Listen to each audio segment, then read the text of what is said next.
dem Feind gelungen, die Front in breiter Formation zu durchbrechen. Im Süden hat der Gegner Zossen genommen und stößt auf Stahnsdorf vor. Der Feind operiert jetzt am nördlichen Stadtrand zwischen Frohnau und Pankow. Und im Osten ist der Feind bis zur Linie Lichtenberg-Marsdorf-Karlshorst gelangt. Mit dem Angriff Steiners wird das alles in Ordnung kommen. Mein Führer,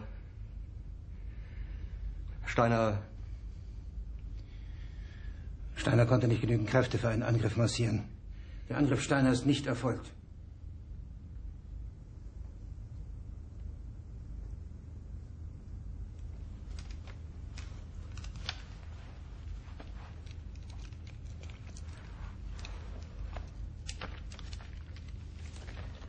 Es bleiben im Raum Keitel, Jodl, Krebs und Burgdorf.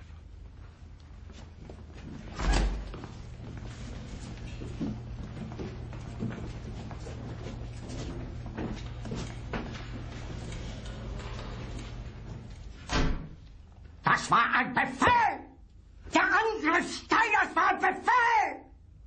Wer sind Sie, dass Sie es wagen, sich meinen Befehl zu widersetzen? So weit ist das also gekommen.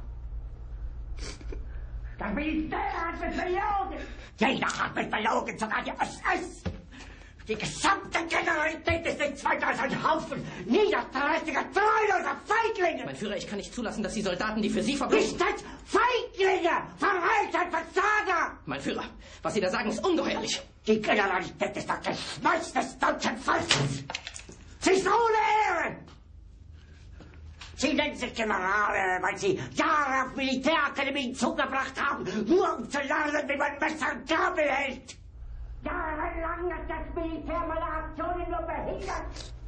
Es hat mir jeden nur ersichtlichen Widerstand in den Weg gelegt. Ich hätte gut daran getan, von Jahren alle höheren Offiziere rekrutieren zu lassen, wie Stalin.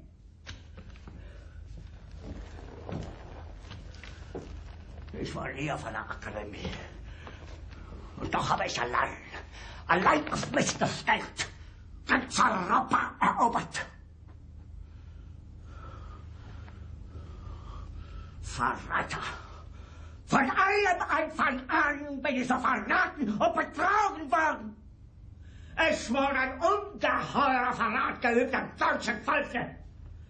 Aber alle diese Verräter werden bezahlen. Mit ihrem eigenen Blut werden sie bezahlen. Sie werden es saufen in ihrem eigenen Blut. Bitte gerne. Jetzt beruhig dich doch.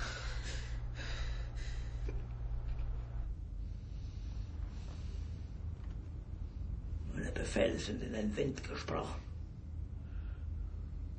Es ist unmöglich, unter diesen Umständen zu führen.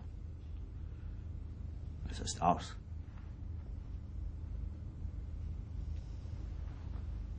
Der Krieg ist verloren.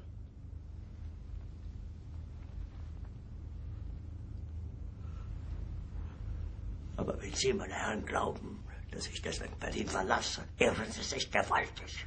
Eher jage ich mir eine Kugel durch den Kopf.